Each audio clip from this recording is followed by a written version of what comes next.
शहर के प्रतिष्ठित एडवोकेट मुकेश रघुवंशी रोज की तरह अपने ऑफिस से रात 12 बजे अपने घर जा रहे थे। तभी बीच रास्ते में उनसे एक व्यक्ति ने इमली चौराहे जाने के लिए लिफ्ट मांगी। मुकेश रघुवंशी ने उसे अपनी गाड़ी में बैठने की इजाज़त दे दी। जैसे इमली चौराहे नज़दीक आया और थोड़ी दूरी पर 3 नकाबपोश गाड़ी के सामने आ गए। गाड़ी को रुकवा कर गाड़ी के अंदर घुस गए।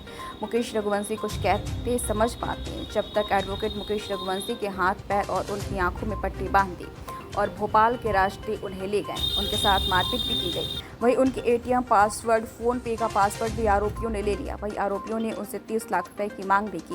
वहीं पुलिस की तत्परता के कारण आरोपियों ने मुकेश को भोपाल के एक किनारे छोड़कर भाग खड़े हुए। फिलहाल सभी आरोपी पुलिस की गिरफ्त से बाहर हैं।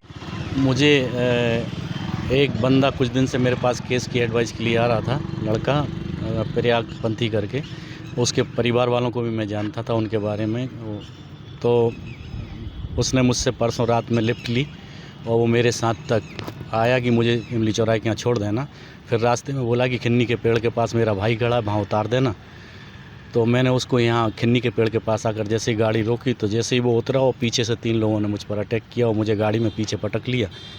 मेरे हाथ पैर और मेरी आँखें तौलियों से कस दी गई और उसके बाद मुझे कहीं अननोन जगह ले जाते रहे और मेरे ATM कार्ड्स, मोबाइल, सब गले की चेन छीन ली और मेरे सारे पासवर्ड ले लिए, फ़ोन पे वगैरह के पासवर्ड ले लिए मेरे साथ मारपीट करते हुए।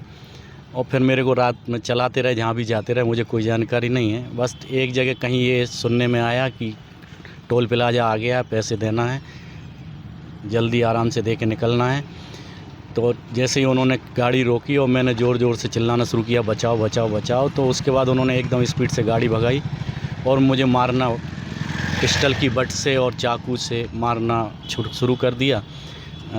फिर किसी सुनसान जगह पे ले जाके उन्होंने गाड़ी रोकी और वहाँ पर मेरे साथ बहुत बेरहमी से मारपीट की। और उसके बाद जब मैं बहुत डर गया, मुझे फिर ये लगा कि अब ये मेरे को मार सकते हैं, तो फिर बाद में फिर वो लेके मेरे को घूमते रहे। मेरे ट्रांजैक्शन कुछ लोगों से और लोगों से भी वो संपर्क करते रहे। वहाँ जगह जगह कहीं रुके भी हैं, 2 लोग उतर के जाते थे, कुछ देरों बाद लौट कर आते थे। तो इस तरह से ये चलता रहा।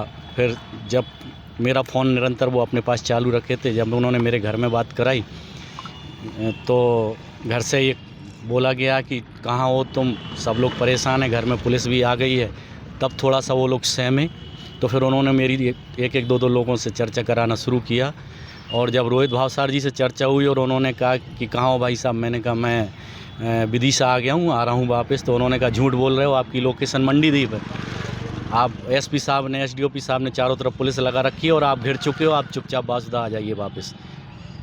तो वो डरे और इस बीच में मैंने उनको इस तरह से गिरफ्त में ले लिया था कि मैं रिपोर्ट भी नहीं करूँगा, आप लोगों के खिलाफ़ कोई कार्रवाई नहीं कराऊँगा। और बच्चों का वो लोग डायरेक्ट मुझे मार डालने का वास्ता दे रहे थे। इस वजह से मैंने उनको इस तरह से मोटिवेट किया कि वो मेरी गिरफ्त में रहे।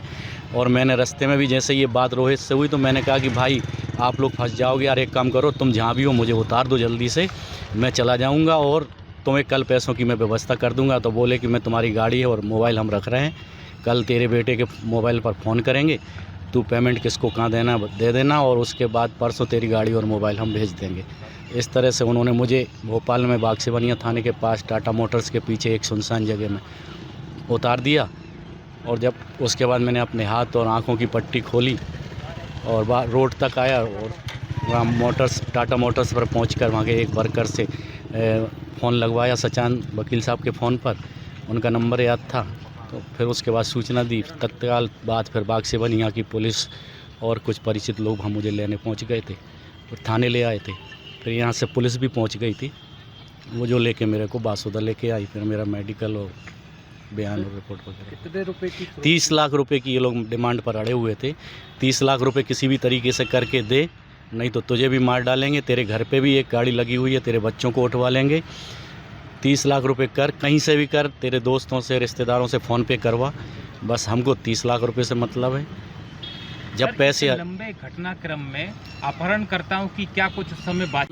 बस उनमें 2 ज़्यादा बात कर रहे थे, एक कम बोल रहा था और नाम भी मुझे लग रहा था कि ये गलत ले रहे हैं एक दूसरे के।